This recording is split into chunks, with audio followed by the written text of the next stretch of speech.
கடந்த காலங்களில் உயர்கல்வித்துறை மிகப்பெரிய ஊழல் சாம்ராஜ்யத்தின் கையில் சிக்கியிருந்ததாகவும் தற்போது நேர்மையான முறையில் திட்டங்களை செயல்படுத்தி வருவதாகவும் உயர்கல்வித்துறை அமைச்சர் விஸ்வநாதன் தெரிவித்தார்.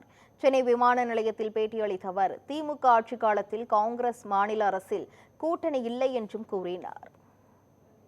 மாண்புமிகு இந்தியாவினுடைய நிதியமைச்சர் அருமை தலைவர் சிதம்பரம் அவர்கள் அந்த திட்டத்தை முன்மொழிந்தார்கள், அதை முன்னெடுத்து சென்றார்கள். அந்த காலத்தில் UPA 1 UPA 2வில் ஏறத்தாழ 4 லட்சம் வரை மாணவர்களுக்கு வழங்குகிற கடன் மீது மாணவர்களே கையெழுத்திட்டால் கிடைக்கும்.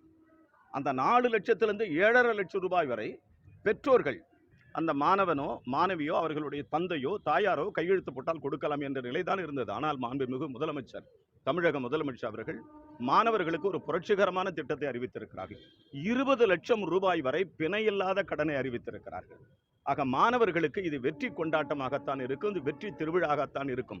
ஆனால் காங்கிரஸ் கட்சி காலத்தில் பெருந்தலைவர் காமராஜர் காலத்தை போன்று மாணவர்களுக்கு வளர்ச்சி திட்டங்களை நாங்கள் அறிவித்திருக்கிறோம். அது மட்டுமல்ல, 1000 கோடி ரூபாய்க்கு இன்ஃப்ராஸ்ட்ரக்சர்ஸ், கட்டடம் கட்டுவது, வகுப்பறைகள் கட்டுவது, லேபரட்டரி கட்டுவது, கேண்டீன் கட்டுவது, லைப்ரரிகள் கட்டுவது, கல்லூரியினுடைய வளாகத்தில் இருக்கிற சுற்றுச்சுவரை எழுப்புவது, இப்படி பல்வேறு தனமான நிலைகளில் பெருந்தலைவர் காமராஜரின் பெயரால் 1000 கோடி ரூபாய் ஒதுக்கீடு செய்யும்.